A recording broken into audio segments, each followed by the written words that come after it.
Good morning, Stephen. Welcome to WHO Africa Media Briefing, which is taking place in collaboration with the APO Group. First, some housekeeping. Please go to the globe icon at the bottom right-hand corner of your screen and select the language you would like to listen to the press briefing in. Yasmine, please, in French. Oui, bonjour à tous. Merci de nous joindre à cette conférence de l'OMS. Si vous souhaitez écouter la conférence en français, merci de cliquer sur l'icône en forme de globe située tout en bas de l'écran à droite. Merci. Thank you very much. Joining us from Brazzaville is Dr. Matshidiso Moeti, the WHO Regional Director for Africa, and Dr. Moeti will introduce the remaining panelists. Thank you, and good morning and good afternoon to everyone joining this press conference on the resurgence of COVID-19 cases in Africa. Bonjour et bienvenue à tout le monde. I'm very pleased that we will shortly be joined for this conversation by the Honorable Dr. Jane Ruth Acheng Okero, the Minister of Health of Uganda, who will speak about the COVID-19 resurgence and response in her country. I'm also happy to welcome the Honorable Minister of Health of Guinea, Dr. Remy Lama. Bonjour et bienvenue, Monsieur le Ministre, who will update us on the Ebola outbreak in his country. So again, a warm welcome to both ministers, and thank you very much for being with us. We've now surpassed 5 million COVID-19 cases in Africa, and 136,000 people sadly have died. After 4 weeks of consecutive increases, Africa's third wave is surging upward and accelerating fast. New cases continent-wide are up by nearly 30% in the past week, and deaths are up by 15%. At the continental level, we're seeing a rise in cases similar to the first wave peak in July 2020, and about 50% of the second wave peak in January 2021. 5 countries account for 76% of the new cases: South Africa with 43%, followed by Tunisia, Zambia, Uganda, and Namibia. Cases are rising by over 20% week on week in 22 African countries. The Democratic Republic of the Congo, Namibia, and Uganda have passed their second wave peaks. We will hear more on the situation in Uganda from Minister Acheng. So Africa is in the midst of a full-blown third wave. The sobering trajectory of surging cases should rouse everyone to urgent action. We've seen in India and elsewhere how quickly COVID-19 can rebound and overwhelm health systems.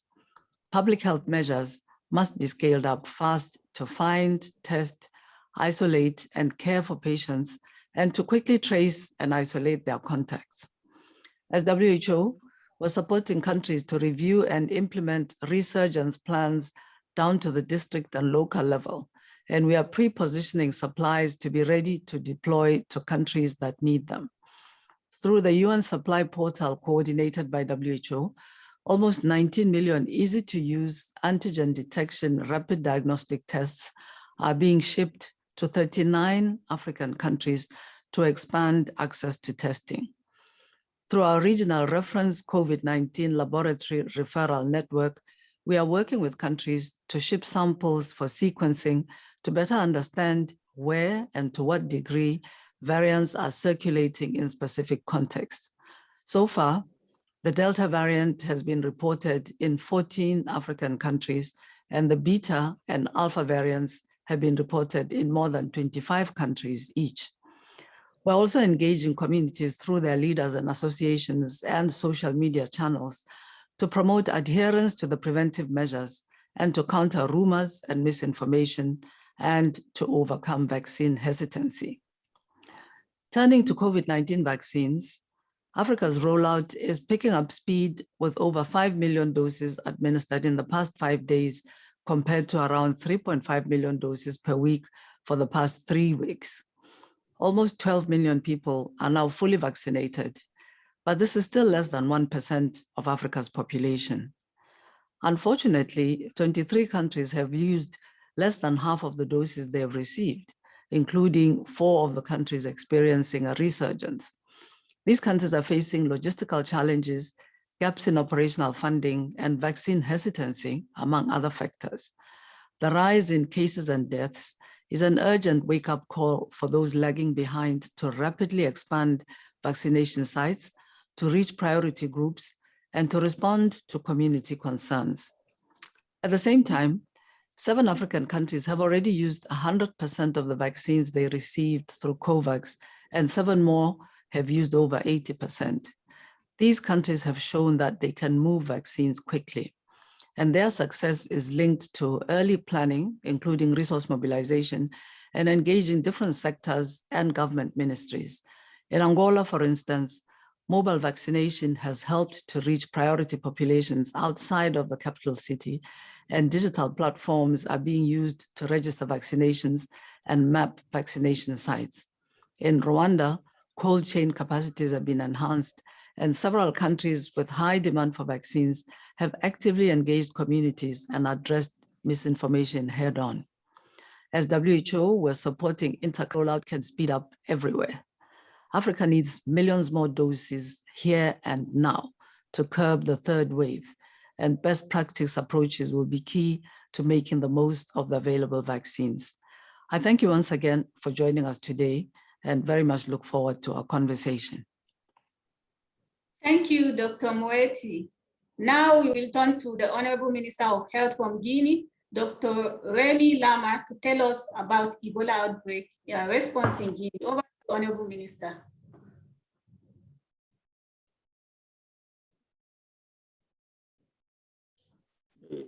Merci bien.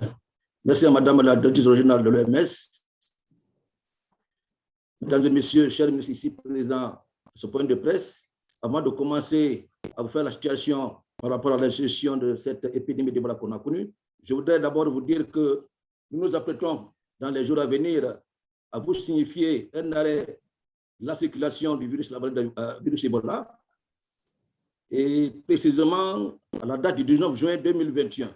Et cette importante cérémonie est prévue dans la région des Orékoré, et qui connaîtra la présence de tous les acteurs qui se sont vaillamment conduits lors de cette épidémie, et les communautés également locales ont encore prouvé leur rôle incontournable dans la riposte de cette épidémie. Qu'elles en soient aussi félicitées. Et comme vous le savez, nous gérons parallèlement la riposte à la COVID-19 et avons connu également une seconde vague courant avril-mai 2021. À ce jour, nous avons un indice de positivité de 1,4% et une moyenne environ de 5 000 tests par semaine. Ce qui fait aujourd'hui 409 746 personnes ont été vaccinées et l'activité de vaccination se déroule sur toute l'étendue du territoire. Et les personnes ayant pris la première dose sont au nombre de 31 000 et la deuxième dose, nous sommes autour de 100 d'urgence sanitaire. Elle est toujours de rigueur afin de nous permettre très rapidement de contrôler, comme nous l'avons toujours fait au début, cette pandémie de COVID-19 qui aujourd'hui a fatigué tout le monde entier. Et par rapport à l'épidémie de virus Ebola, et comme vous le saviez, lors de l'épidémie précédente, j'allais dire, il nous a fallu plus de 3 mois pour que nous mettions en place une coordination efficace afin de venir à bout à cette riposte contre Ebola à l'époque. Et cette fois-ci, mesdames et messieurs, il a fallu une prompte réactivité du ministère de la Santé et de ses partenaires pour escompter. Et il vous souviendra que la déclaration a été faite le 14 février, juste un jour après la déclaration, la notification d'un cluster de 3 cas. Ça, c'était le 13 février, juste un jour après. Et cela, conformément, comme vous le savez, au règlement sanitaire international depuis 2005. Et cela nous a permis, mesdames et messieurs, de déployer rapidement des équipes multidisciplinaires constituées que des experts guinéens qui étaient déjà formés en la matière lors de la première épidémie de maladie à virus Ebola de 2014 à 2015.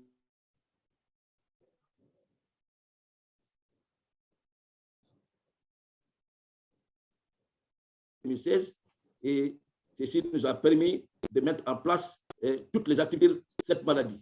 Également la vaccination des contacts et les contacts des cas confirmés et du personnel de première ligne, et ainsi que l'utilisation grâce à nos partenaires de nouveaux médicaments spécifiques. Ceci nous a permis de couper la chaîne de transmission en moins de temps que par rapport à la première épidémie qu'on a tous connue, dont à l'époque, il n'y avait pas de médicaments spécifiques pour permettre de prendre en charge les patients qui étaient orientés dans le centre de traitement. Et également, l'atout aujourd'hui, c'est que les personnels soignants, contrairement à la première épidémie, n'ont pas été touchés en dehors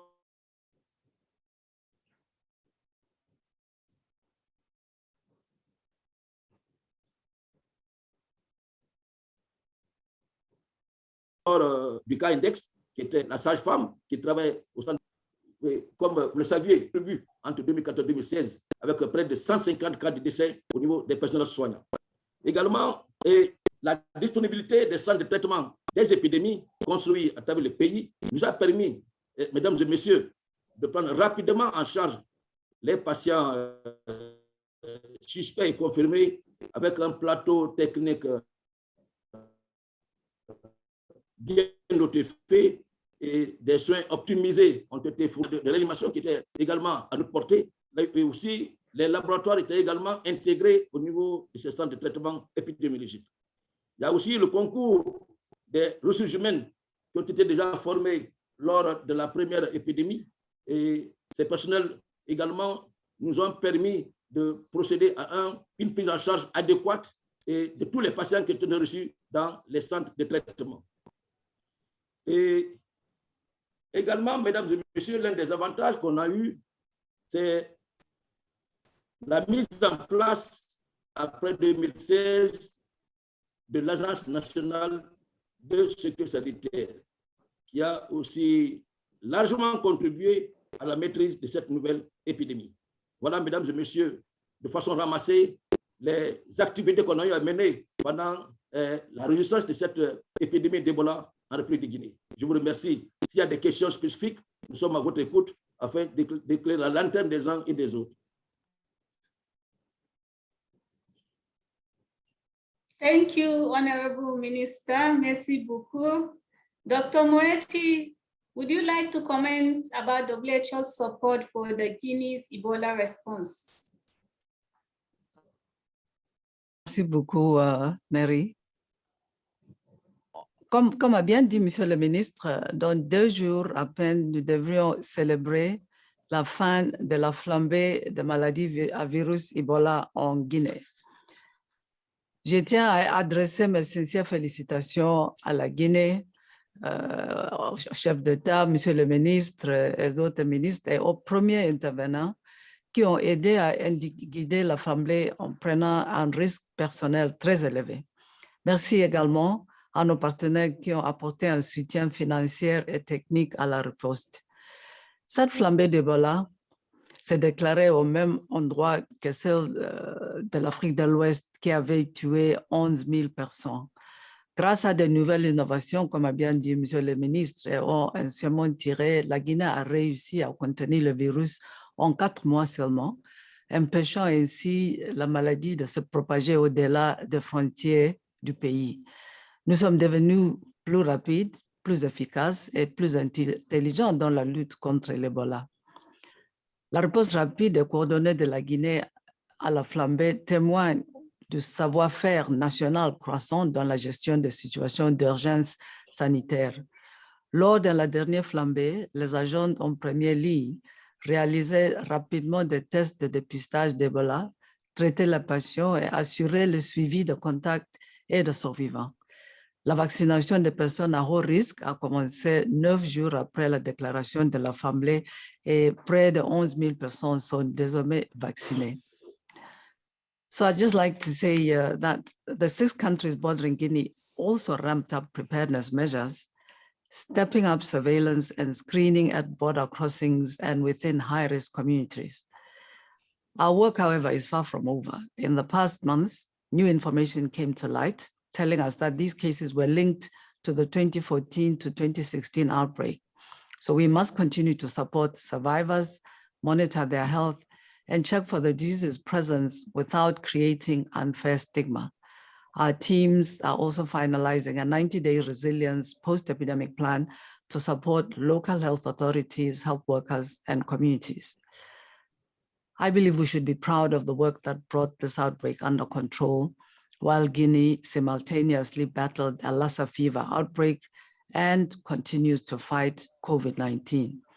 To prevent and mitigate the impacts of future outbreaks, a collective effort is needed to strengthen the delivery of health services. Encore une fois, Monsieur le Ministre, félicitations et merci beaucoup pour le travail très bien fait en Guinée.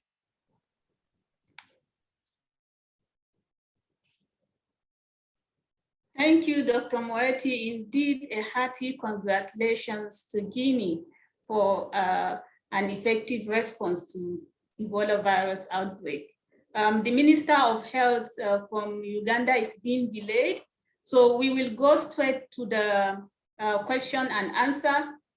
So it is your time, journalists, to ask your question. To do this, please use the Q&A function on the Zoom platform. Tell us your name, the name of the media organization you represent. We also have on hand our colleagues, Dr. Tiano Balde, who is the team lead for operational partnership here at the regional office, and Dr. Richard Mihigo, the coordinator for immunization and vaccine development. So right now we are going to Gabriel to ask your question. Are you there? I'm here, yes. Hi, Okay. Gabrielle Steinhauser from the Wall Street Journal. One of my questions actually was for the Ugandan minister, so I will ask that too and hope that she will be able to tackle it once she joins. But I also have a question for Dr. Moeti. There are still a few countries in the Africa region that don't want COVID-19 vaccines. Can you explain in a little bit more detail what your office is doing to engage with the health ministries and political leaders in those countries to convince them to embrace COVID-19 vaccination? And then my question for the Ugandan minister is, we've seen some statements on the presence of the Delta variant in Uganda, but there seems to be very little sequencing. So if she can go into a little bit more detail about what we know about the prevalence of Delta in Uganda and whether there's anything in this wave of infections that is different from previous waves that she thinks may be due to the presence of this variant. Thank you. Okay, thank you for that question. First, I'll start with some positive news and progress in this context. We have received information that Tanzania is now formally working to join the COVAX facility.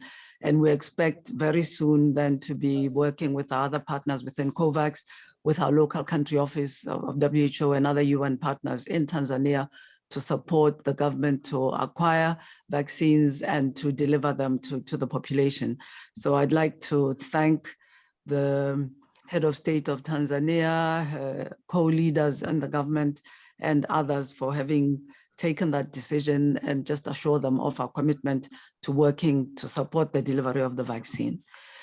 We are in continuing communication with the leadership of the other two countries that have yet to indicate their willingness to receive vaccines and to start deploying them to their populations, and seeking to understand some of the concerns that they have identified partly in the community, and to ensure that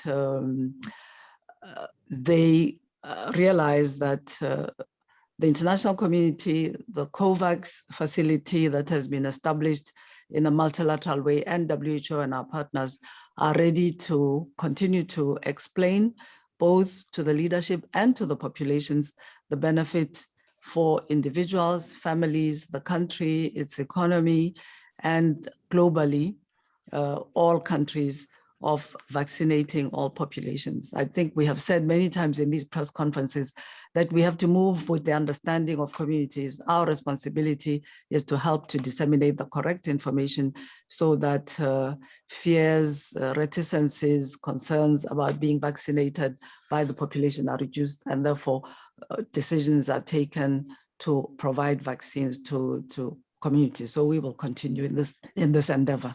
Thank you. Thank you, Dr. Moeti. Paul Adepo, do you want to go live with your question? Yes, please. Thank you very much. So I have a question for Dr. Moeti and the Health Minister for Guinea. Dr. Moeti, what do you think is the current level of confidence in the use of antigen testing kits? And will the WHO recommend the kits replacing PCR tests anytime soon? And I also want a comment regarding the recent announcement by Novavax vaccine. So for the Guinea Health Minister, I'd like to know what significant roles were played by the vaccine. What contribution did the vaccine play in the end of the Ebola outbreak, and what measures are in place to prevent reemergence while also tracking and protecting those that tested positive? Thank you. Thank you, Paul. Dr. Moeti, you go first, then the minister. Yes, thank you. Thank you for that question. I mean, just to say that, as we know, there have been a very large number of rapid tests that have been developed in the context of the COVID-19 pandemic. And there were concerns initially about the performance of these test kits as they were being developed and improved. WHO and partners engaged in assessing their performance, including the degree to which there would be false negatives and false positives, and has provided guidance in the best ways to use these tests. I would say that they are to be used in a way that's complementary to the use of the PCR. They are much easier to use. They demand a much less complicated technical platform. They demand much less in the way of skill in the technicians who are going to be using these tests. So we see them being very much used in the current context, for example, to track where people might have been exposed or be infected quickly, to be able to detect where the virus is spreading, and then to be able to deploy the PCR perhaps for confirmation in terms of situations in countries.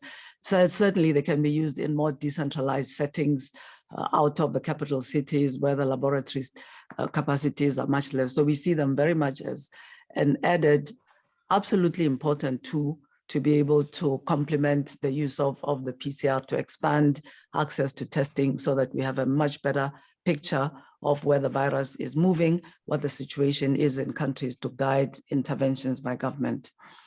I didn't quite understand your second question about the Novavax vaccine announcement. So perhaps if you could provide more information, either I or my colleague who has joined the call on vaccination could provide a response. Paul, can you clarify on the Novavax?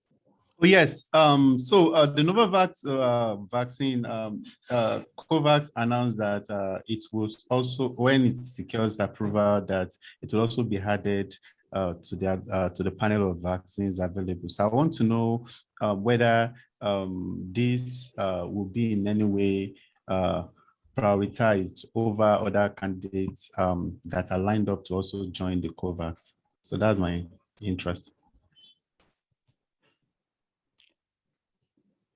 Okay, I mean, I think that the COVAX has been looking at a range of vaccines that have been developed and potentially could be available, and simply then working to secure them, acquire them. Of course, the COVAX is going to provide vaccines that have been EU-welled by WHO. That is part of the partnership of this platform. So I would say that this EUL of the Novavax vaccine simply adds one more option to be added among the vaccines that are being procured by the COVAX, and also we hope then being procured by other partners who are supporting countries to have access to vaccines.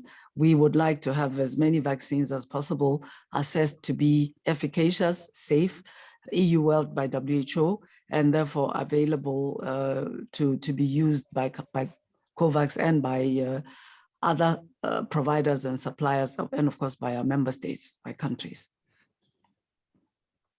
Thank you, Dr. Moeti. And over to you, Honorable Minister from Guinea, to answer the second question from Paul on the role that the Ebola vaccine Merci has bien, mesdames et messieurs. in the outbreak. Merci bien et merci à Madame la directrice de l'OMS. Je voulais encore une fois profiter de cet important point de presse et traduire ici toute la reconnaissance et la gratitude du chef d'État, le professeur Fakonde, à l'endroit de tous nos partenaires, singulièrement à l'OMS, qui dès l'annonce, la déclaration de cette épidémie, a tout de suite mobilisé tous les moyens nécessaires à pourvoir un vaccin afin de permettre, comme je l'ai dit tantôt à l'entame de mon intervention, de rompre la chaîne de transmission. Le vaccin a joué un rôle extrêmement important par rapport à la maîtrise de cette épidémie d'Ebola. C'est pourquoi très bientôt, dans les 90, nous allons consacrer dans les 90 jours à la vaccination des personnels soignants qui sont en première ligne, également et certains praticiens qui constituent les premiers recours, généralement au niveau des zones rurales, de la plupart des patients. Donc, tous ceux-ci vont être également vaccinés. Et également, par rapport à cette vaccination, l'Agence nationale de sécurité sanitaire a saisi le comité d'éthique qui va essayer de délivrer les autorisations afin que cet exercice ait lieu. Il est également prévu de mener une étude sur les personnes guéries de cette maladie d'épidémie d'Ebola, tout ceci pour également nous permettre qu'éventuellement, au cas où il arrivait des cas que nous soyons encore disposés de mener de manière efficace une réponse robuste pour également, comme nous l'avons fait avec le concours de nos partenaires, pour rompre la chaîne de transmission. En tout cas, j'avoue que la vaccination a été d'un appui extrêmement important.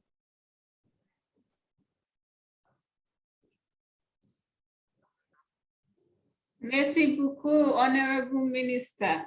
So we have a question from Voice of America, still on the Ebola response in Guinea. The first question is coming to you, Dr. Moeti. How are innovations and lessons learned from Ebola being used to organize the COVID-19 response? And then the second question to the Honorable Minister in Guinea, what were the priorities in the response strategy, given that this Ebola outbreak occurred during the COVID-19 pandemic? So Dr. Moeti, go first, then the Minister. Yes, thank you. That's a very important question. I think we did learn and benefit a lot from the Ebola outbreak in West Africa. That has informed some of the strategies adopted early on in the COVID-19 response. First of all, some of the partnerships and platforms established to develop tools like the vaccines and the therapeutics, including CEPI, were established during the course of this Ebola outbreak. And we have learned how to, at the same time, be testing out a tool as using it to have an impact, to have a health impact. So I would say some of the collaborations between researchers, funders, governments, on developing tools, and the private sector, of course, pharmaceutical companies, on developing tools have been really instrumental in some of the platforms that have been established to carry out the trials of vaccines, to work together across countries to develop these tools. So that was one very important lesson learned. Another lesson that we have learned is very much about the role of people, the role of communities. I think we all recall some of the really heart-rending scenes that we saw during the response to the Ebola outbreak, as people were being persuaded and felt sometimes forced to carry out measures to adapt ways of doing normal, very sacred rituals like burials, and how we learned that we absolutely must be not only talking to or talking at people, but we have to listen to people. We have to work through their trusted networks to understand what are their concerns and work together to help them to be agents themselves. This has been absolutely important in the COVID-19 pandemic. I think we've taken it further. We have worked with our partners on disseminating the correct information, disseminating it adjusting it constantly. We've established the infodemic initiative with partners in WHO, where we listen and look for information about what are the stories circulating, what information people are exchanging or in order to get people to carry out the public health measures, and very importantly now around vaccine acceptance. We have learned a lot. I think partnerships that have been established during the course of the Ebola outbreak have been absolutely instrumental in some of the progress that has been made in response to the Ebola outbreak. Thank you. Yeah, Honorable Minister of Guinea, the second question, please.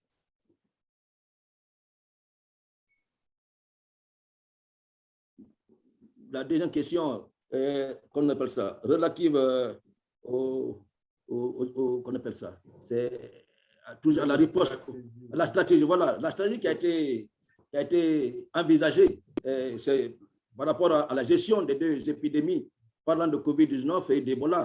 Les mêmes moyens qui ont été utilisés dans le cadre de la riposte contre la COVID-19, et on a mutualisé ces mêmes moyens par rapport à la riposte contre l'épidémie d'Ebola. Et comme le disait tantôt, qu'on appelle ça, Madame la directrice régionale de l'OMS, il faut reconnaître qu'il y a eu de gros efforts fournis dans le cadre de l'implication des communautés pour pouvoir accepter certaines interventions dans le cadre de la riposte contre cette épidémie. Et tout ceci a été également un atout, puisque au regard de l'épidémie d'Ebola, l'épidémie antérieure, où nous avons eu de sérieuses difficultés par rapport à l'acceptation des communautés, et avec cette nouvelle urgence qu'on a connue, nous avons procédé à prioriser l'implication des communautés avec une réponse rapprochée au niveau des communautés locales pour que certaines interventions soient acceptées.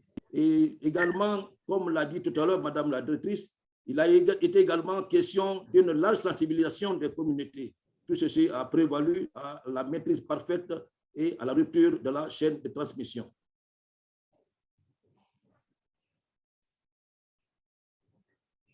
Thank you, Honorable Minister. We have been joined by the Honorable Minister of Health for Uganda, Dr. Jane Acheng.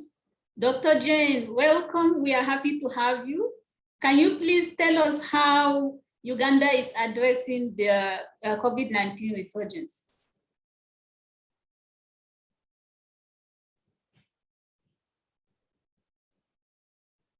Thank you very much, Chair. The WHO Regional Director, Excellencies, good afternoon to all of you. Thank you very much for inviting me to be part of this very good discussion. Uganda right now is having a big challenge. We, for the last 1 month, have had a very steep rise in the number of cases and also increasing number of deaths. Obviously, in the first wave, I say first wave because this is our second wave, Uganda did very well because His Excellency, the President, had instituted very strict measures, including a total lockdown. And the population had taken it very seriously. So even in spite of the fact that we had elections, we did not get a very high number of COVID cases. However, between the months of March and April, we started seeing an increase in the number of cases. And we attribute this to two important issues. One is complacency. The population started thinking that we had gone over the worst and that COVID was now an issue of the past. So implementation of the SOPs went down. Enforcement became a big challenge. In spite of the fact that we enhanced risk communication and reached out to every person in the village, people wanted to have their normal lives after the very strict lockdown. And also people wanted to gain their economic stability because during the lockdown, it was difficult to survive. Secondly, the coming in of the variants. Uganda is now home to 5 variants. We got the South African variant, the United Kingdom variant, the Indian variant, the Brazilian variant, and also a Ugandan homegrown variant. Currently, from scientific evidence from the countries where these variants were got, we know the transmission is very aggressive. And having these 5 variants in the country, we are studying how the variants are being spread across the different districts. But what I can say is that the spread has been very aggressive. All the districts in Uganda have been affected with rampant and heavy transmission majorly in the city and the 2 districts surrounding the city. That is where we are getting the largest number of cases. We would have been doing much better if the vaccine distribution had taken into consideration equity. Uganda to date has only received 964,000 doses, plus the 175,200 that we just received an hour ago. And I must in a special way appreciate Dr. Moeti and the French government that made this possible. We are also having challenges of availability of oxygen for the population that is affected and for those that are already in the isolation facilities. Obviously, with limited oxygen, it means we will still have more deaths. The Ugandan private sector is able to manufacture and produce this oxygen, but we lack the cylinders. And as you know, cylinders cannot help. We need plants, we need many more cylinders. So once again, we are working together with our partners to ensure that we have adequate oxygen in the country. Still regarding this issue, His Excellency the President, who has been the chair of this response and whose wisdom has led us to this stage, together with the National Task Force, are reviewing some of the measures that we have in place to control spread of this pandemic. But like I said before, the pandemic has spread.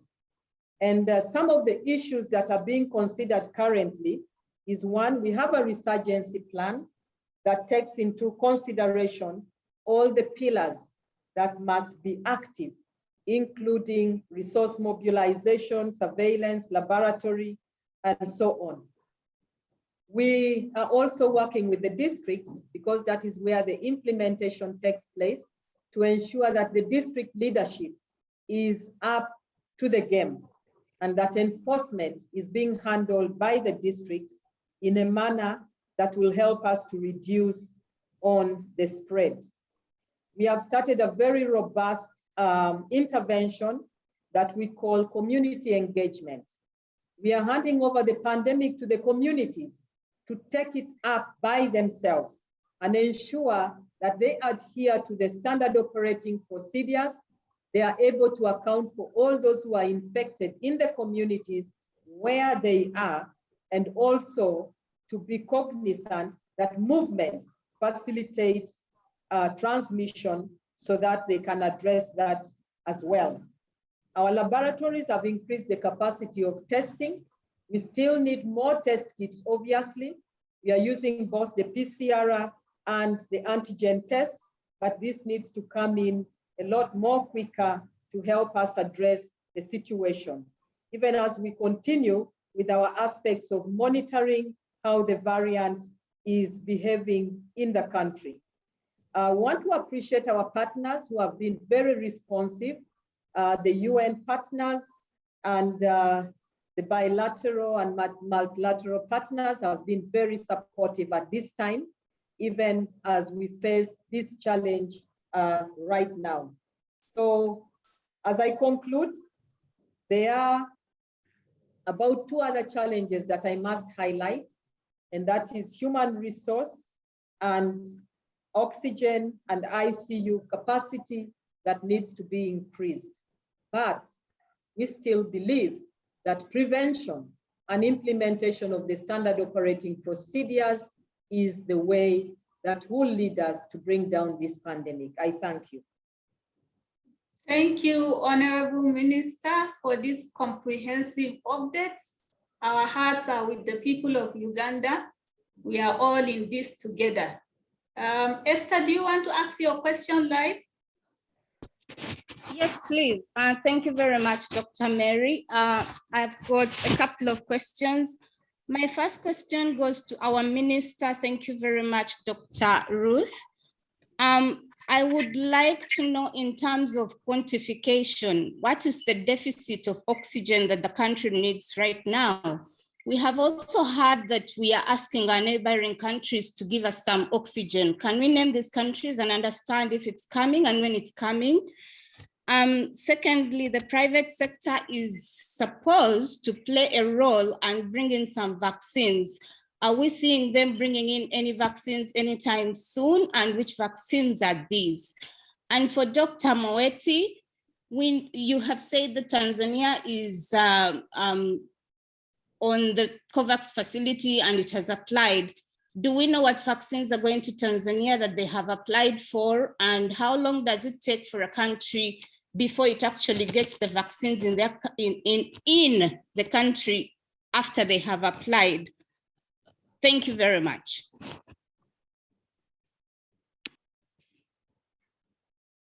Thank you. Honorable Minister, please. Thank you very much. I will respond to the 3 questions. The first question was, what is the deficit of oxygen? Right now, I will answer in the form of cylinders that we need, because we have oxygen plants that are connected to the wards, and we have piped oxygen. I could answer in the terms of liters, but it will not make sense to the one asking the question. So I will tell you that if we had 8,000 cylinders, it would cover the entire country, and we could fill these cylinders and use it in connection or together with the piped oxygen that is available in the regional referrals together with the national referral hospitals.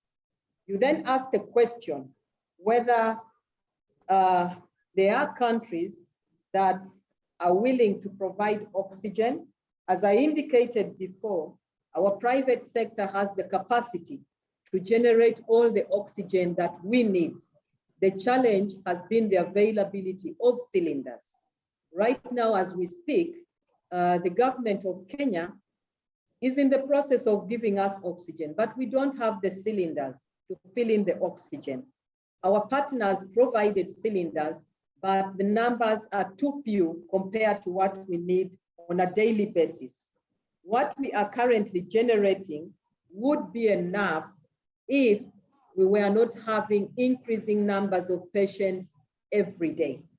And when you have patients with severe COVID and are critical, the oxygen consumption keeps on going up. So it varies. You cannot say for sure that if I have this today, this will do. It keeps on changing. So you need to have the capacity to be flexible to meet the demands of oxygen. Then you talked about whether the private sector will be able to bring in vaccines. I think we first need to understand the dynamics surrounding vaccines and vaccinations. First of all, vaccines are not widely available. The demand of the entire globe is high. The production cannot meet the demand. That is one. Two, there is what we call indemnification that has to be signed between the manufacturers and the country, so that the country is responsible for whatever complications may arise. And that is because vaccines were made in quite a rush, and the private sector is not able to sign on to this and provide vaccines. Thirdly, COVID is a huge pandemic. The private sector alone in Uganda right now is fleecing patients. In the wards, they are overcharging lots of dollars for patients to pay. And even then, the private sector wants to charge for vaccines. That is not acceptable. In the middle of a pandemic, when lives are being lost, services must reach out to all the people freely so that we can save lives. Yes, we want the private sector to bring in vaccines. They will bring in vaccines when the situation warrants and when they are willing to give vaccines at affordable prices. I think those were the three questions. I don't think there is any other. Thank you very much. Thank you, Honorable Minister. And to you, Dr. Moeti, for the second question. Yes. We've been made aware that Tanzania has formally indicated in writing their willingness and request to join the COVAX platform, which we welcome very much, as I said earlier. Which vaccines? I think COVAX is looking at a range of vaccines. I'm not aware of the details of which vaccines the country has indicated it prefers. Many of the countries simply were willing to take on the vaccines that were being made available. There was an elaborate process then to carry out the allocation of the quantities per country in a way that was very fixed on being equitable.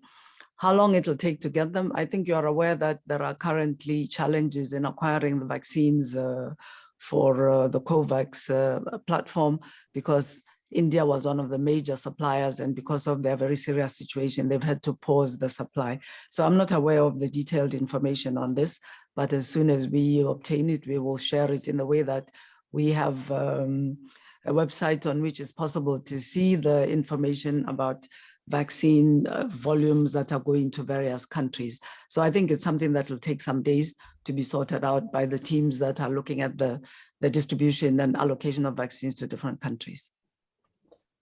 Thank you, Dr. Moeti. Just to remind us journalists, we have a lot of questions. So please, if you can keep your question to one, I will be happy. Sarah Javin, are you there? Please ask your question. Yes, thank you. You've discussed some of the successes over the past 4 months in Guinea. Can you discuss any failures during that time and what you've learned about this for future outbreaks? And then for the Minister of Uganda, can you talk about the impact on patients in your health facilities because of oxygen shortages? Have you had to turn patients away? Thank you. Okay, we start with Dr. Moeti, then the Honorable Minister of Health from Uganda. Yes. I think I don't think that there have been major failures as such. I mean, as the minister described and has been said, this is an outbreak that arose in a place that's a kind of confluence of several countries where there was a risk of spread to the surrounding countries. There was travel of somebody to the capital city and cases occurred.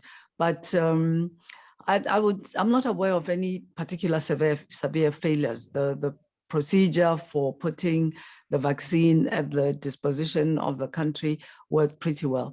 I would say that one of the challenges that were encountered related to community responses. You know, we've learned a lot from this, from previous outbreaks of Ebola, from the previous outbreak about engaging communities. It still demands that we start with and get in touch with the people at the most local level, at the most personal level.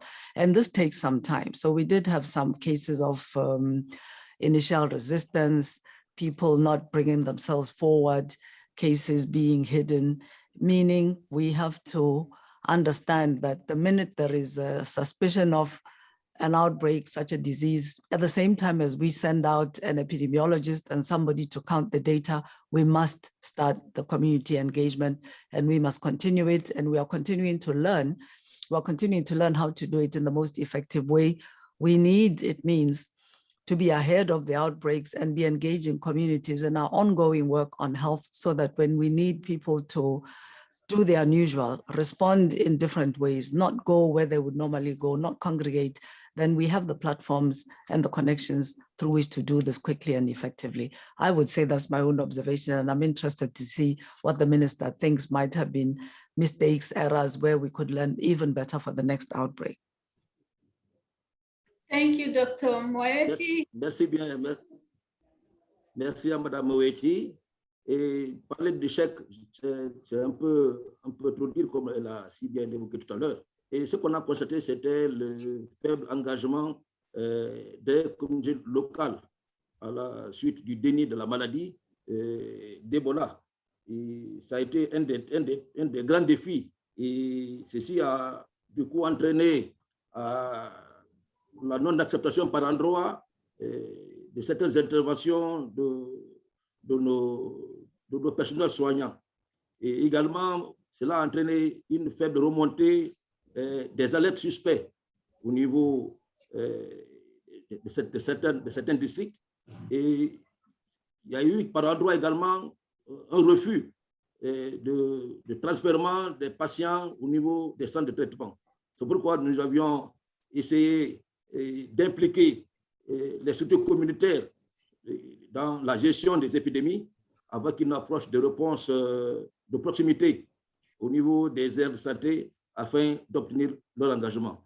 Et un autre événement, non des moindres, il est question de renforcer les dialogues communautaires en tenant compte des différentes couches sociales, ainsi que la surveillance à base communautaire à travers les acteurs clés et les leaders communautaires.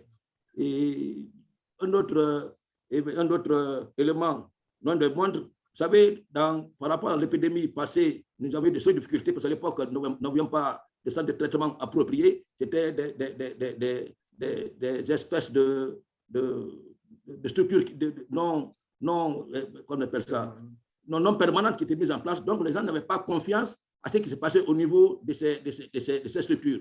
Mais depuis la mise en place des centres de traitement des épidémies, et tout ceci a entraîné vraiment un certain courage et une certaine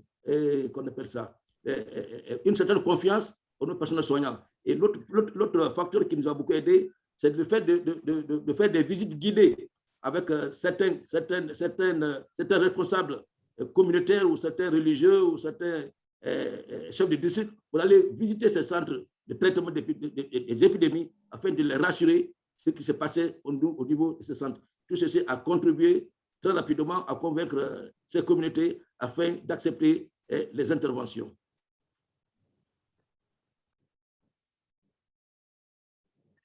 Thank you, Honorable Minister from Guinea. And now to you, Honorable Minister from Uganda, please.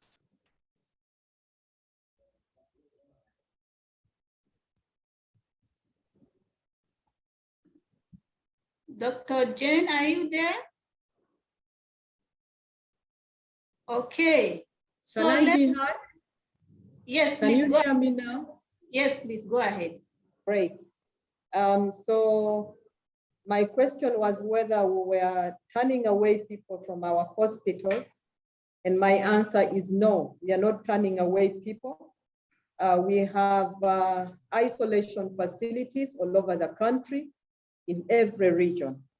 And every isolation facility has intensive care unit facilities and high dependency unit facilities. Our major treatment facility in the middle of the city, which is our National Referral Hospital, Mulago, is only 24% filled up. So we cannot turn away people. The facilities are available to admit the people and treat them accordingly. The challenge we are having with the population is that there are those who prefer to go to the private sector. And when they're admitted in the private sector and the costs are too high, and then they request to be transferred without coordinating with the main hospital.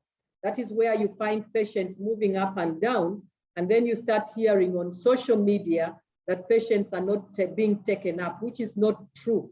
So my appeal to the population is to know where to go in the event that you have challenges.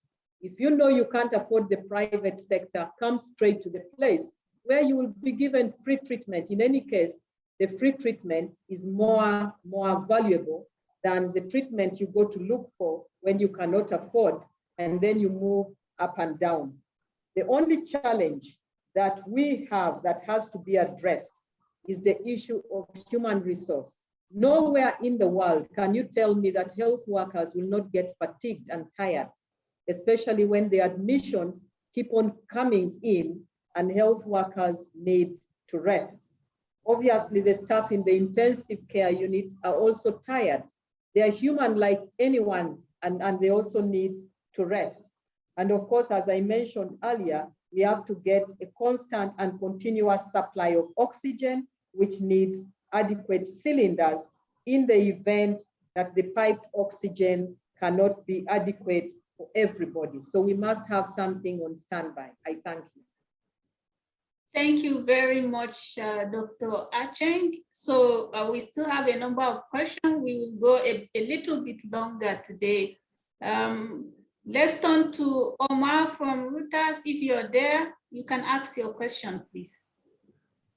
Hi, good afternoon. Omar Mohammed from Reuters here. Very quickly on Tanzania. The finance minister last week talked about seeking a loan from the IMF to combat some of the challenges that have come up as a result of COVID. But the IMF said that there will be some conditions, one of which was the release of data, COVID data. So I just wanted to ask, are there any conditions that the WHO is putting forth with regards to this new information that Tanzania wants to apply to join COVAX? Thank you very much. Thank you, Omar. Dr. Moeti, do you want to start? And Richard, you could complement after Dr. Moeti. Yes, thank you. You know, as WHO, as I've said several times previously, we are encouraging the Tanzanian government to provide data both in terms of the response within the country and, of course, as a member of the international health regulations, of which Tanzania is a signatory, and therefore its obligation to fellow members to let them know, the neighbors, what is the situation in that country. And we are ready to support this process as WHO. As a member of COVAX, I'm not aware of conditionalities apart from those that are related to, as was referred to the minister, in the conditions of acquiring some of the vaccines. But we are strongly encouraging the country, now that it's going to address the situation through vaccination, to share data with us so that we can play the most effective role in helping, for example, in targeting, in the planning, where to start, where to focus. That can only be done on the basis of evidence, and we can work together on that if data is being shared with WHO, which we then play our role of sharing with other countries as well, particularly the immediate neighboring countries. Thank you, Dr. Moeti. Dr. Richard, anything to add? Yeah, Okay. thank you, Dr. Mary. Yes, very quickly, I think Dr. Moeti said it very well. There is no specific conditionality to get access to vaccines from COVAX. And we are currently working with the government of Tanzania to support them for the development of their national deployment and vaccination plan, which is going to be the basis for the vaccine rollout in the country. And clearly with the request that was done by the government to support them for the development of that plan, we are going to use all the available information to make sure that the best plan is put together to inform the vaccine deployment in Tanzania. Thank you. Thank you, Dr. Richard. Dr. Acheng, Honorable Minister for Health for Uganda, we have a question from BBC for you. What is behind the rise in COVID-19 cases in Uganda? Is it due to laxity to adhering to COVID-19 protocols or the circulation of mutations of virus? Over to you, Honorable Minister. Thank you very much, Chair. I did answer that question in the beginning, but perhaps I can summarize. I said there were two issues that we can attribute to the rise in cases. One is complacency by the population in not implementing the standard operating procedures and following the directives as was laid down by His Excellency, the President of the Republic of Uganda. And two is the coming in of the new variants into the country. And I did indicate that we have 5 variants in the country: the variant from South Africa, the variant from the United Kingdom, the variant from India, the variant from Brazil, and a variant that is homegrown here in Uganda. And as you're very much aware, some of these variants are very highly transmissible and move in a very aggressive manner. And we are studying the variants that we have currently to identify the one that is posing the greatest danger to the population, as we are working also hard on ensuring that we enforce implementation of the standard operating procedures. I thank you. Thank you, Dr. Acheng. Now to you, Honorable Minister of Health in Guinea. We have a question from Al Jazeera for you. How reliable are the figures from Guinea, given that the test is very low? Over to you, Dr. Lama.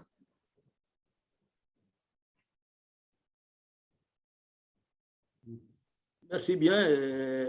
Ces chiffres sont très fiables, surtout que nous travaillons en commun accord avec nos partenaires techniques et financiers, nos partenaires sur le terrain, avec lesquels nous partageons tous les chiffres. Donc, nous n'avons aucun intérêt de cacher les choses. Ces chiffres sont réels et je touche du bois depuis la flambée de cette épidémie. Je me dis que tous ces résultats sont l'expérience qu'on a eue lorsqu'on a eu à mettre en place des structures de prise en charge. Et également, des équipes étaient déjà formées pour la gestion d'une telle épidémie. Et également, nous avions eu à mettre en place, comme je le disais tantôt, des équipements de laboratoire qui nous ont permis très rapidement de poser les diagnostics et procéder à la prise en charge immédiate des cas confirmés. Donc, à ce niveau, il n'y a vraiment pas à douter de nos chiffres.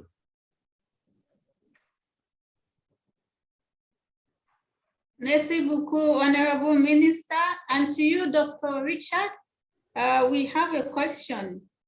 If one doesn't take the second dose of AstraZeneca within the stipulated timing of 12 weeks, is there any effect?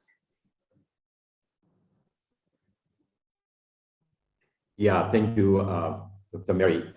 So clearly, we do recommend to complete the series of vaccination by taking the 2 recommended doses.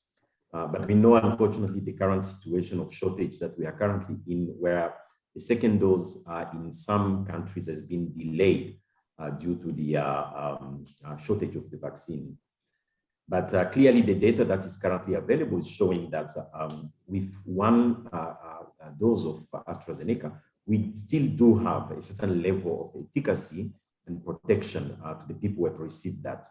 And the recommendation is to encourage people, as soon as the vaccine becomes available, to complete the vaccination series. So it doesn't suppress the benefit that have already been acquired with 1 dose.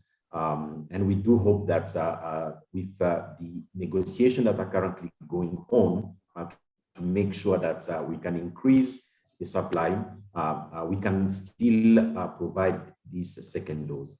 And we do have now data that are currently now starting to emerge which is showing that even when the second dose is provided up to 16 weeks, and we have very good data coming from Canada showing that we still maintain the benefits of this second dose even after 16 weeks. Over. Thank you, Dr. Richard. We are now coming to the end of the press conference for today. So we will turn to our three panelists to give us their final thoughts, 1 minute each. I'll start with the Honorable Minister of Health for Guinea, then the Minister for Uganda, and then Dr. Moeti.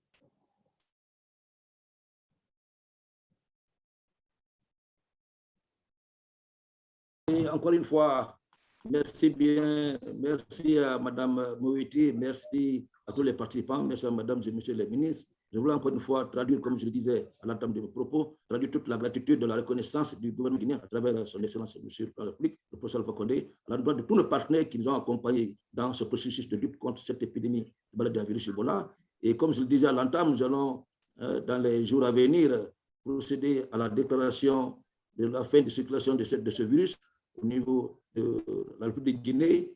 Et comme également, un des points intéressants dans cette lutte, c'est cette réunion transfrontalière qui a eu lieu au début de cette épidémie, qui a permis à tous nos pays voisins vraiment de prendre la mesure nécessaire afin d'éviter que le virus n'arrive au niveau de ce pays. Et heureusement, Dieu a accepté cette prière, les choses se sont bien déroulées, et cela grâce à vraiment aux mesures prises par les uns et les autres. Encore une fois, je dis merci à tous nos partenaires, je ne peux pas les citer tous ici, car tous ont été à nos côtés pour cette belle réussite. Je vous remercie.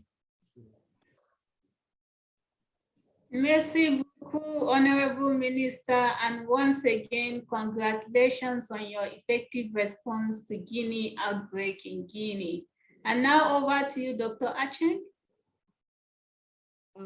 Thank you very much, Chair. Allow me, first of all, to appreciate you for organizing this conference. And just to indicate that the COVID pandemic needs concerted efforts, because a large outbreak in Uganda will inevitably affect the neighboring countries. I therefore appeal for equity in distribution of vaccines to ensure that all African countries have access to vaccines and the quantities that they require.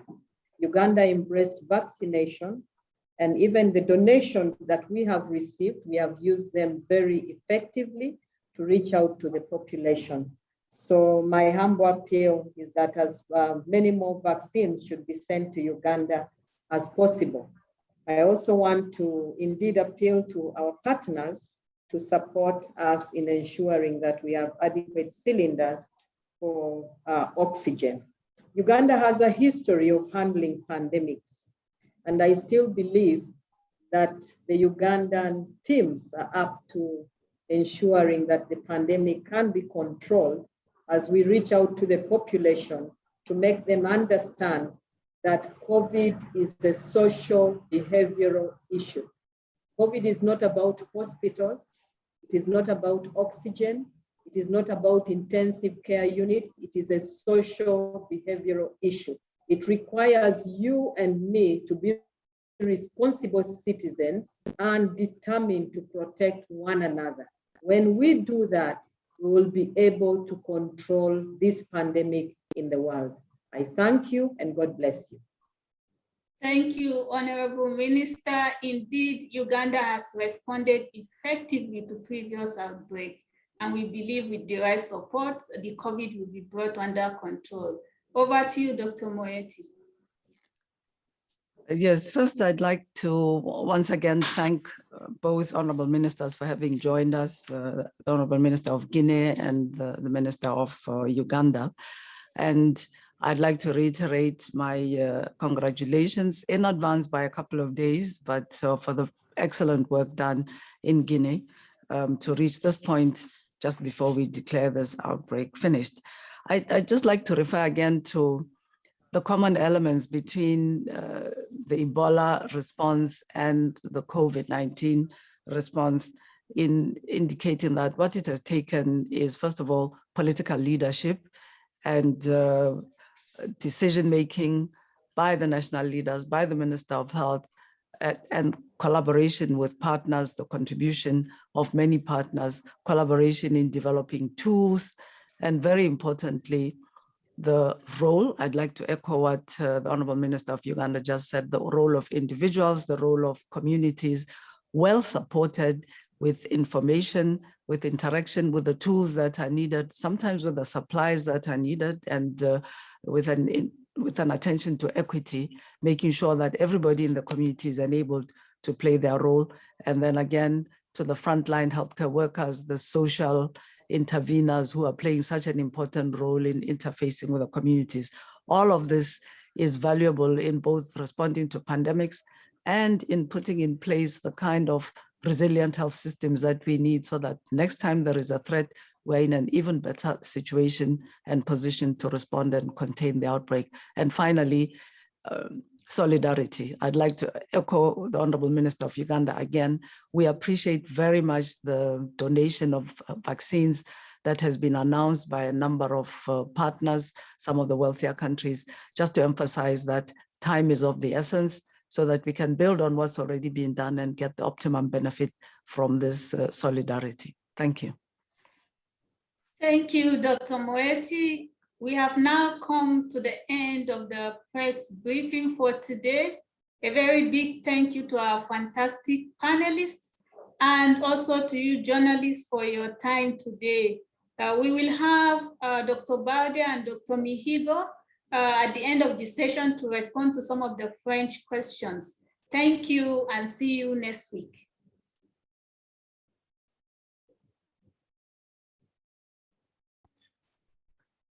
Merci beaucoup et bonjour. Dans cette partie entièrement en français de la conférence de presse, merci aux journalistes francophones de rester avec nous.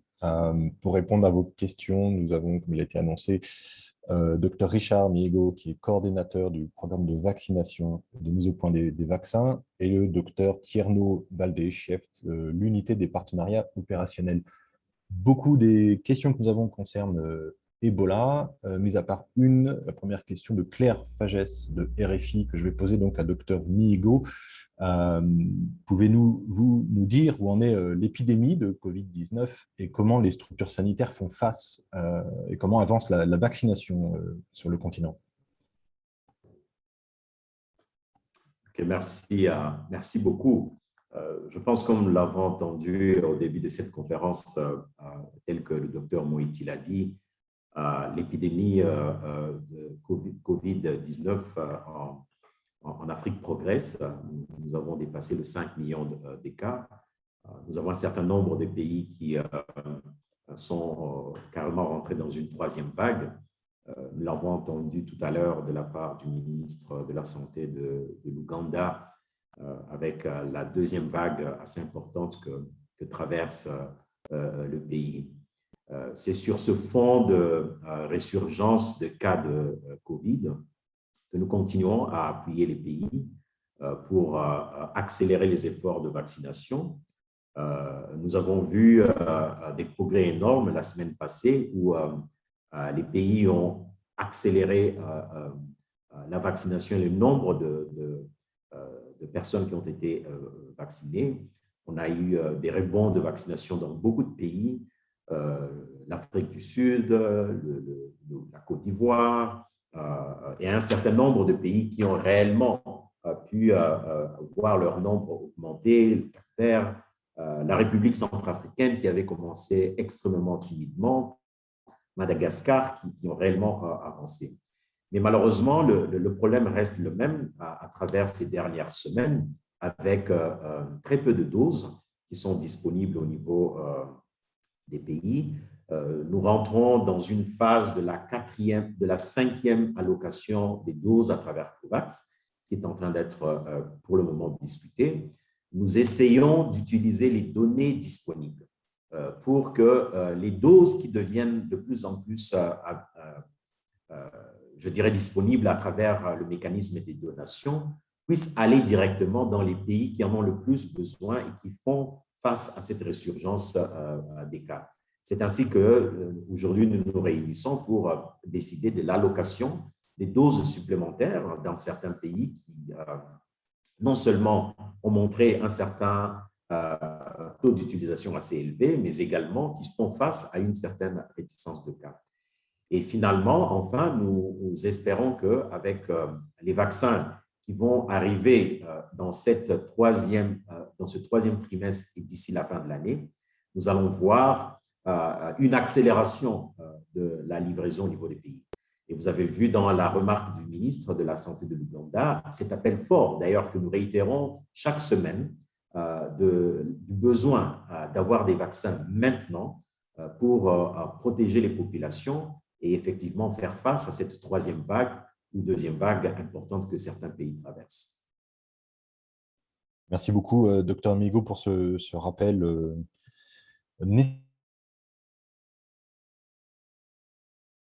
pour évoquer l'épidémie d'Ebola, comme il a été dit, qui devrait être déclarée terminée dans 2 jours, samedi. Nous avons une question de l'AFP qui demande quels sont les critères retenus justement pour déclarer la fin d'une épidémie d'Ebola et qu'est-ce que cela signifie concrètement sur le terrain. Est-ce que ça veut dire qu'il y aura moins d'efforts, moins de moyens humains et financiers, moins de restrictions? Est-ce que vous pouvez nous éclairer sur le sujet? Oui, merci beaucoup. Merci pour cette question qui est très, très importante. Donc, en fait, il y a des critères bien précis pour déclarer la fin d'une épidémie dans une localité donnée ou bien dans un pays donné. Il s'agit en fait de pouvoir compter donc 46 jours après la négativisation du deuxième test du dernier patient donc confirmé Ebola dans un pays donné. Donc, admettons que si, par exemple, on a eu le dernier patient qui a été testé positif, donc il est mis sous traitement. Après son traitement, donc une fois que son test devient négatif, un deuxième test est effectivement aussi conduit et une fois donc que ce deuxième test il est négatif, on compte 46 jours, donc c'est-à-dire 2 fois 23 jours pour pouvoir déclarer donc la fin de cette épidémie. Et c'est dans cette logique-là qu'on est en train d'avancer donc du côté de la Guinée. Donc ça, c'est ça les mesures ou bien les normes standards et scientifiques donc de déclaration de fin d'une épidémie d'Ebola. Et absolument, comme on l'a vu tout à l'heure, monsieur le ministre de la Santé de la Guinée a eu à mentionner, la directrice régionale aussi, le lien phylogénique qui existe entre le virus qui a été découvert donc au cours de cette flambée-là avec celle donc de 2014 et 2016, faisant donc comprendre l'importance de garder vraiment la vigilance donc dans tous ces différents pays-là qui ont eu une expérience donc de maladie à virus, d'épidémie de maladie à virus Ebola. Donc il ne s'agit pas du tout, au contraire, donc il ne s'agit pas du tout de baisser les gardes, au contraire, il s'agit de renforcer la vigilance. Et dans le cadre de la Guinée, tout comme dans le cadre des autres pays donc, qui ont eu à avoir donc, ces épidémies d'Ebola, un plan de 90 jours est souvent élaboré à la fin donc, de la flambée en cours ou la flambée qui se termine pour pouvoir renforcer les mesures de surveillance et de prise en charge donc, des survivants pour éviter donc, des flambées éventuelles. Donc, on appelle davantage au contraire à un renforcement vraiment de toutes les mesures de santé publique, ne pas démanteler les choses, plutôt de pouvoir continuer les sensibilisations, l'engagement des communautés, la mise à disposition et le stockage de certains médicaments, de certains vaccins. C'est le cas actuellement en Guinée où il y a actuellement près de 22 000 doses donc, du vaccin Zibov qui sont actuellement disponibles donc, au cas où une autre flambée donc, se manifesterait. C'est que nous ne souhaitons évidemment pas. Donc, pour me résumer, il s'agit vraiment de pouvoir renforcer et accroître ces capacités-là et construire et apprendre de ce que nous avons eu à faire parce que de toutes les façons, d'autres choses aussi peuvent survenir toujours. Merci. Merci beaucoup. Je rappelle simplement qu'en 4 mois, seulement 23 cas ont été enregistrés, dont 12 décès malheureusement et 11 guérisons de malades. Qu'est-ce qui a rendu, donc 4 mois c'est court, pour vaincre une épidémie d'Ebola? Qu'est-ce qui explique ce succès? Qu'est-ce qui a rendu possible ce succès? Merci beaucoup. Vous savez, on a énormément appris. On a beaucoup appris dans la gestion donc, des maladies, des épidémies de maladies à virus Ebola, mais aussi dans la gestion vraiment des épidémies dans notre région ici. Notre région fait face à toutes ces épidémies-là. À titre indicatif, on a près d'une centaine d'événements de santé publique, d'urgence de santé publique qui sont détectés et rapportés par les États membres donc, de notre région ici, là, en Afrique.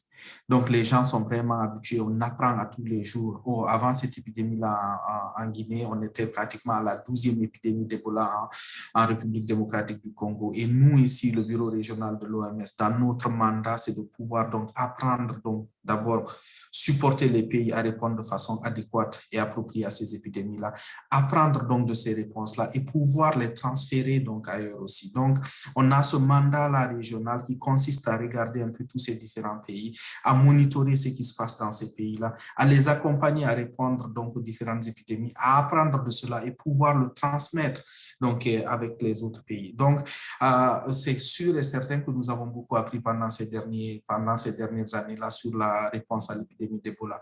La mise à disposition, donc la découverte de ces médicaments-là, de ces thérapeutiques que l'on appelle, ces médicaments spécifiques pour lutter contre le virus Ebola, c'est absolument un élément prédominant donc, dans ce succès-là. Le deuxième élément, c'est la vaccination. Donc, la vaccination, la découverte aussi de ces vaccins qui sont efficaces, qui ont montré toute leur efficacité. Et autre chose aussi, donc l'organisation un peu de toute cette réponse-là. Tout à l'heure, monsieur le ministre l'a dit, le contexte en Guinée n'était pas très facile, avec donc la survenue aussi, donc avec la présence donc de l'épidémie donc de la COVID-19. Mais les États et les États membres avec les partenaires arrivent à s'organiser beaucoup mieux, à aller directement là où il y a l'épicentre, à pouvoir mettre en place tous les efforts au niveau de l'endroit géographique donc où il y a l'épicentre. Donc on apprend de tout cela, donc il y a une composante organisationnelle, une composante technique, une composante logistique, pouvoir par exemple transférer les vaccins assez rapidement, donc de là où ils sont stockés à ces endroits-là. Donc tout ça, ce sont des éléments qu'on a eu à prendre et qui ont facilité, qui ont permis à la gestion rapide donc, de cette épidémie en Guinée. Merci beaucoup. Vous avez en fait répondu à plusieurs autres questions que je m'apprêtais à vous poser, donc c'est parfait. La dernière, en fait, concerne les résistances locales qui ont été rapportées ça et là vis-à-vis de la vaccination, justement, et de l'action des équipes de santé. Est-ce que vous pouvez nous parler de ces résistances? Est-ce qu'elles ont été fortes, nombreuses, et surtout comment les gens ont été convaincus de participer à la riposte à Ebola?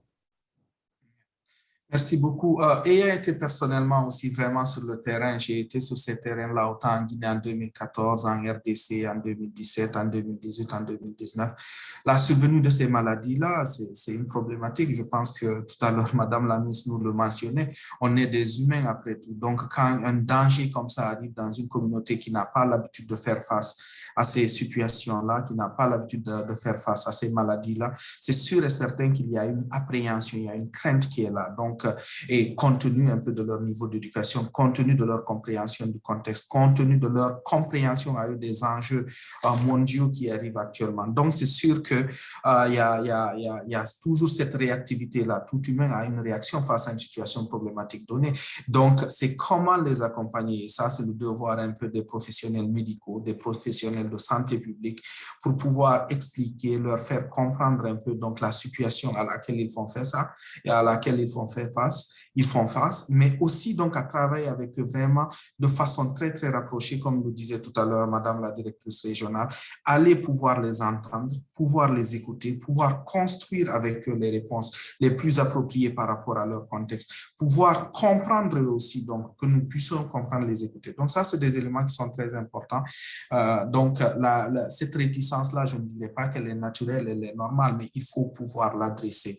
Et je pense que ces efforts-là ont été faits dans ce sens-là. Il y a eu des réticences communautaires. Je pense que c'est un phénomène naturel et normal. Il faut trouver les moyens pour le faire et l'implication de tous les niveaux de gouvernance, depuis le sommet donc des États jusqu'au niveau au plus local, les leaders politiques et tout cela. Donc, il faut qu'ils s'impliquent un peu dans l'acceptation de ces situations-là afin que l'on puisse aller de l'avant et trouver les solutions les plus idoines.